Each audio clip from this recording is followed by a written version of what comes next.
Hello students, welcome back to Hindi Mirror channel. सभी students का Hindi mirror पर फिर से स्वागत है। जैसे कि आपको मालूम ही है कि हिंदी मिरर पर हमेशा तीनों यूनिवर्सिटीज़ के बारे में आपको बताया जाता है, रिजल्ट्स के बारे में, आपके एग्जामिनेशन फॉर्म के बारे में। मोस्टली सभी इन्फॉर्मेशन आपको सभी यूनिवर्सिटीज़ की दी जाती है।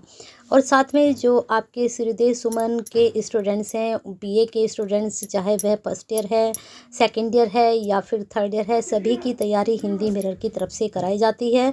उत्तराखंड ओपन यूनिवर्सिटी के बीए के स्टूडेंट्स की भी यहाँ से तैयारी होती है। तो हमने काफ़ी स्टूडेंट्स के मैसेज आ रहे थे कि मैम जो है हमारी स्टडी शुरू करवा दीजिए।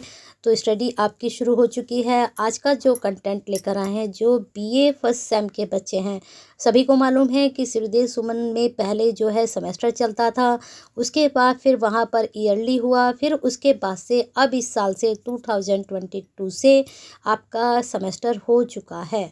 तो आपके सिलेबस आपको सब मिल चुके होंगे, इसलिए आपके जो सब्जेक्ट है उसके अकॉर्डिंग। तो हिंदी में आपका जो सिलेबस है आपको मालूम ही है। आपके पेपर का नाम है जो प्राचीन हिंदी काव्य। तो उसमें आपके जो हैं कवि लिए गए हैं, एक तो आपके जायसी हैं, कबीर हैं, और साथ में आपके चंद्र बरदाई हैं। तो आदिकाल भक्तिकाल के कवि आपके सिलेबस में लिए गए हैं। तो जो भक्ति काल के कवि हैं कबीर दास जी, उनके आपके जो हैं सभी अंग, मोस्टली सभी अंग लिए गए हैं। अंग में जिसमें आपके गुरुदेव के अंग हैं, आपके पर्चा के अंग हैं, विरह के अंग हैं। तो जितने भी अंग हैं मोस्टली सभी से 1 2 3 अलग अलग नंबर के आपके जो हैं पद लिए गए हैं। तो अभी जो हम लेकर आए हैं पर्चा के अंग के जो आपके भावार्थ हैं उनको लेकर आए हैं। अगर आपके पास सिलेबस है तो आप मैच कर सकते हैं। तो इसमें जो बीए फर्स्ट सेम के स्टूडेंट्स हैं, एक तो आपका 3 है पर्चा के अंग में, एक आपका 4 है और एक आपका 7 है।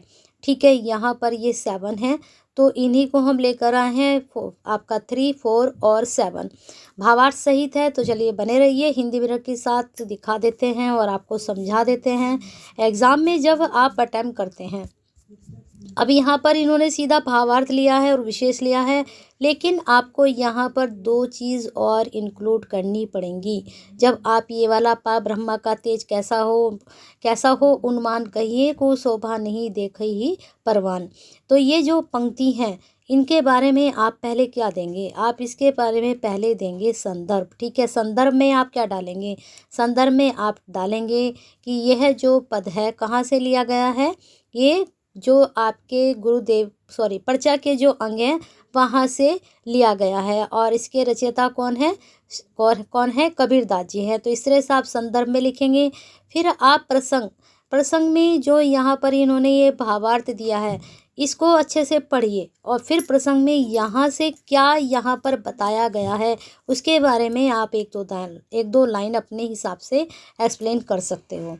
ठीक है, तो देख लीजिए, पहले भावार्थ देख लेते हैं। तो क्या कह रहे हैं कबीर दास जी, पाब्रह्मा परमात्मा का प्रकाश कैसा और कितना है।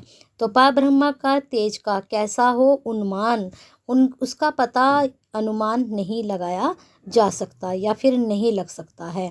इस प्रकार शोभा कहना कठिन है, कहियों को शोभा नहीं देखी परवान, क्योंकि अनुमान प्रत्यक्ष उपमान आदि साधन तो लौकिक या माइक जगत के होते हैं, और परमात्मा साक्षात्कार किसी भी साधनों के क्षेत्र में नहीं है। तो हम जो परमात्मा का साक्षात्कार करते हैं तो वो हम किसी साधन के माध्यम से नहीं कर सकते हैं। उसका सौंदर्य निर्वचनीय है कि हम जो उसका सौंदर्य है उसको हम बखान नहीं कर सकते हैं, बिल्कुल नहीं बता सकते हैं। हालांकि हम बताते हैं लेकिन फिर भी वह निर्वचनीय है। देखने वाला ही इसका प्रमाण पा सकता है, यह शास्त्र नहीं आत्म अनुभूति का विषय है। तो कहने का मतलब यहाँ पर यह है। तो अब हम यहाँ पर प्रसंग लिख सकते हैं।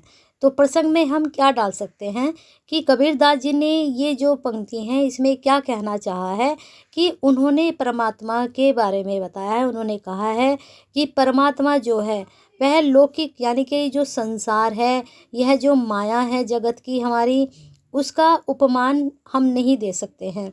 जैसे कि हम किसी भी उपमा दे देते हैं, उपमान दे देते हैं। उपमा जो आपका अलंकार है, तो उसमें प्रत्यक्ष जो उपमान है वो नहीं दे सकते हैं। ये तो जो क्या है, हम जो आत्मा से अनुभव करते हैं ईश्वर को, वह है। ठीक है। तो इस तरह से आप प्रसंग में 2 लाइनें डालकर फिर ये भावार्थ आप एज इट लिख सकते हो। अब आगे चलते हैं। विशेष, विशेष में आप डालोगे ईश्वरीय आभास लौकिक उपमानों की सीमा में नहीं आता है। जो हमारा ईश्वरीय आभास है, यानी कि जो हमारी अनुभूति है, जो हमारे संसार के उपमान हैं, उसकी सीमा में नहीं आते, यानी कि आप इन उपमानों से ईश्वर की तुलना नहीं कर सकते हो। शास्त्रीय अनुबंध प्रमाण के अनुमान प्रत्यक्ष संभावना आदि सिद्धांतों को द्वारा उसका आभास नहीं हो सकता।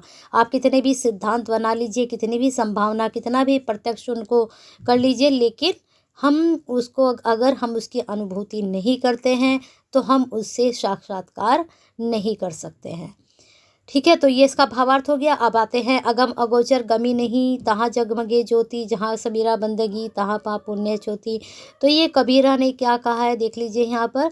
आप यहाँ पर वही संदर्भ डालेंगे, प्रसंग आप यहाँ से उठाएंगे। ठीक है, प्रसंग चेंज हो जाएगा, संदर्भ आपका एज ए इट रहेगा। प्रसंग आप यहाँ से भी दे सकते हैं कि इन पंक्तियों में कबीरदास जी परम तत्व के इंद्रियति स्वरूप का वर्णन कर रहे हैं। ठीक है, इस तरह से आप यहाँ से भी डाल सकते हो। पार ब्रह्मा अगम इंद्रियों से परे है, वह किसी प्रकार का प्राप्त गमन नहीं किया जा सकता। वहाँ अखंड अनंत का प्रकाश जगमगा रहा है। अगमोचर गमी नहीं, तहाँ जगमगे ज्योति। ये इस पंक्तियों का भावार्थ हो गया। अब आगे है, वहाँ किसी भी मायिक लौकिक साधन का प्रवेश नहीं है। ये वहाँ से ऊपर से उठाई हैं लाइनें। जिस परम अखंड अनज ज्योति के सामने कबीर परिणत है, वह पाप पुण्य से भी परे है। पाप पुण्य तो अहंकार को लेकर आता है, वह हमसे परे है। वहाँ छुआछूत कुछ भी नहीं है, वह तो समाज की अनुभूतियों से भिन्न है। उसका जो साक्षात करता है वह तो सांसारिक अनुभूति से ही परे हो जाता है। जहाँ कबीर बंदगी तहाँ पाप पुण्य नहीं छूती। यानी कि जब आप ईश्वर के पास पहुँचते हो, ईश्वर से साक्षात्कार करते हो, तो आपको कोई भी पाप पुण्य नहीं छू पाता। ये क्योंकि उनसे साक्षात्कार हर चीज़ से परे है। जैसे कि कृष्ण जी ने भी कहा है कि यहाँ कोई पाप नहीं है, कोई पुण्य नहीं है। 7वां है, 8वां नहीं है आपके सिलेबस में। चलिए देख लेते हैं 7 नंबर। अंतर कवल प्रकाशीय परवक्ता वास नहीं होई, मन भंवर बही सुधिया। इसको थोड़ा जूम कर लेते हैं। अंतर कवल प्रकाशीय वरक्ता तास वास तहाँ हुई, मन भंवर तहाँ लुब्धिया, जौणेगा जन कोई। ठीक है, यहाँ पर इसके थोड़े से शब्दार्थ हैं, इनको आप देख सकते हो। कबीरदास जी कहते हैं कि हृदय के भीतर कमल प्रकाशित हो रहा है, उसके वृत्त का वास स्थान बना हुआ है। इस कमल पर मन रूपी भ्रमर लुप्त हो जाता है। इस रहस्यमय अनुभूति को कोई भगवान का भक्ति प्राप्त कर सकता है।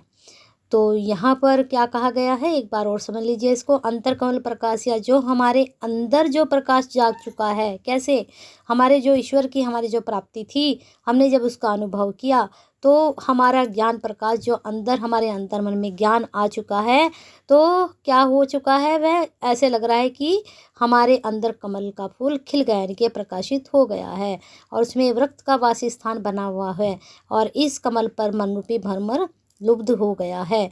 यानी कि जो हमारा मन है, जो हमारे अंदर ईश्वर का वास हो चुका है, तो हमारा मन उसमें ही रम गया है। और इस रहस्यमय अनुभूति को कोई भगवान का भक्ति प्राप्त कर सकता है। तो जो अपने अंदर ईश्वर की भक्ति को महसूस करता है, तो वही भक्त है, और वही ऐसा काम कर सकता है, और वही उस चीज़ को महसूस कर सकता है। तो ये इसके भावार्थ थे, यहाँ पर इन्होंने विशेष बता दिया है, इसको आप पढ़ लीजिए। ठीक है, चलिए बने रहिए मेरे के साथ। अब आपकी स्टडी शुरू हो चुकी है। सेकंड ईयर थर्ड ईयर का भी जल्दी ही मटेरियल मैं लेकर आऊँगी।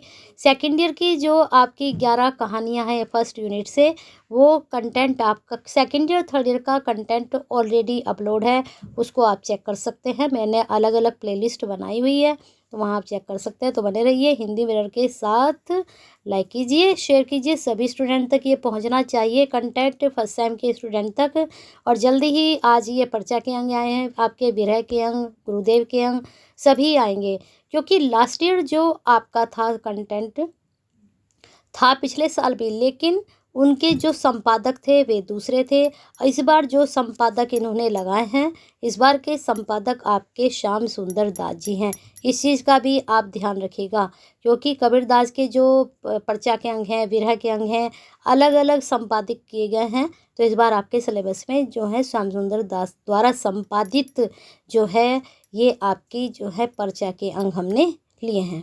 तो बने रहिए हिंदी मिरर के साथ, शेयर करना है, लाइक करना है और साथ में कमेंट बॉक्स में क्वेरीज सेंड करते रहिए अपने सिलेबस के अकॉर्डिंग। अब स्टडी शुरू हो चुकी है, मैंने कहा था दिसंबर से आपकी स्टडी शुरू करा देंगे। तो बने रहना हिंदी मिरर के साथ, लाइक कीजिए, शेयर कीजिए और सब्सक्राइब नहीं किया तो कर लीजिए। बहुत ही बेनिफिशियल चैनल है और आप तक सभी यूनिवर्सिटीज़ की सारी न्यूज़ पहुँचती हैं और साथ में स्टडी मटेरियल भी आपको मिलता है।